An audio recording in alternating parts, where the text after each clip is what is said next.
plus 0.618% per signal. On data the test was never allowed to touch. 55.7% of the signals paid. 61 of them, spread across 26 years of Nasdaq data. That is the best out-of-sample number this project has ever produced. And it only works on one day of the week. I ran the exact same rule on all 5 weekdays. 4 of them are dead. This is the story of the one that would not die, and of the single missing number that still stops me from trading it. Here is the whole rule, out loud. Nothing blacked out this time, because this one comes from published university research. It is not the part one sell. If Monday closes at least 1% below Friday's close, you buy at Tuesday morning's open, 9:30 New York time. You sell the same day at the 4 o'clock close. You never hold overnight. That is the entire rule. On the training half of the data, the part 1 am allowed to tune on. It made 0.471% per signal and 158.4% of the time, across 154 signals. And this is the real file it lives in.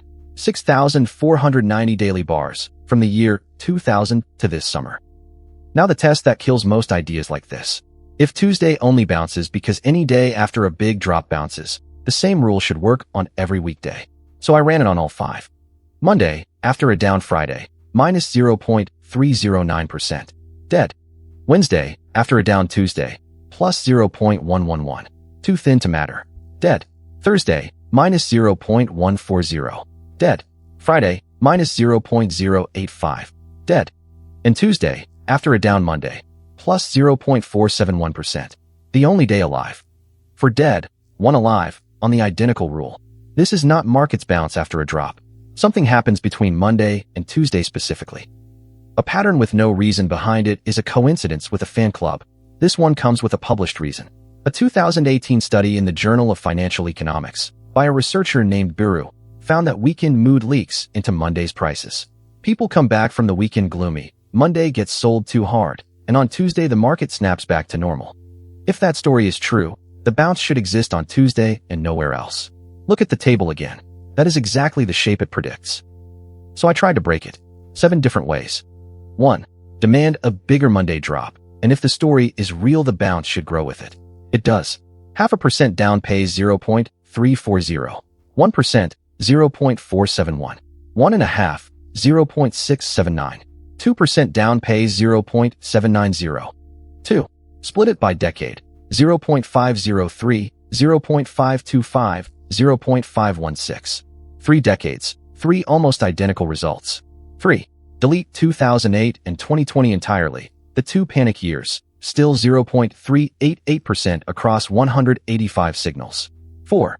23 of the 27 calendar years came out positive. 5. Charge at 10 times the trading costs I assumed. Still 0.434. 6. Race it against 400 coin flips trading the same days. The luck line sits at 0.240. The rule at 0.513. More than double. 7. Compare it to simply owning the market every single day, and it clears that baseline by 6 to 8 times. It would not die. Then I split every signal into its 2 pieces. The overnight piece, Monday's close to Tuesday's open, and the day piece, open to close. The overnight piece is almost nothing, 0.014 on train, 0.040 on test. The money is in the day session, the piece you can hold without sleeping in a trade. And a completely different rule I tested the same week found the same thing. There is a famous statistic. When a day closes near the bottom of its own range, buy, and about 69.7% of the time the next day pays. Every published version of it holds overnight. On test data, its overnight piece is worth 0.011%. Its day piece, 0.261. And decade by decade, the overnight edge shrinks while the day edge grows. 2 unrelated rules, 1 answer. The internet is quoting these numbers in their old overnight form, long after the money moved into the daytime. So why am I not trading it this Tuesday? 1 missing number. This whole test runs on daily bars. 1 price bar per day? I know where these days end. I do not know what they did in between, and from this data, nobody can. Which means the test never used a stop. A line where you give up and get out. Because daily bars cannot show whether it would have been hit. I cannot tell you how far a Tuesday sinks before it pays. Until I can measure that, I cannot size the trade responsibly, and a trade you cannot size is a trade you do not take.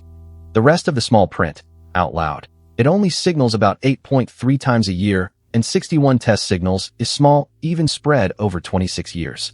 The worst stretch lost 6 times in a row, and the deepest slide was 13.5%.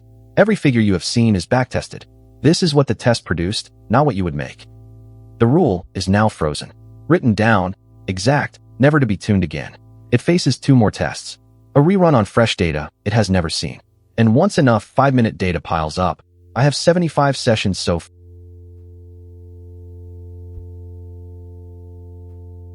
If it fails either one, it joins the graveyard with the other 36 dead strategies.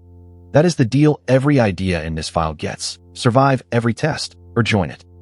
Everything you just saw is a backtest, measured in percent per signal, with the required disclosure on screen. Not money in an account. Not a promise. The other finding, the money draining out of the overnight and into the day session, is its own story, and it is the next video. Last thing, I am giving 30 people free access to my toolkit for a month, because I want it broken before anyone pays for it. Send me your TradingView username in a direct message. All I want back is honest criticism, including this is useless, if that is the truth.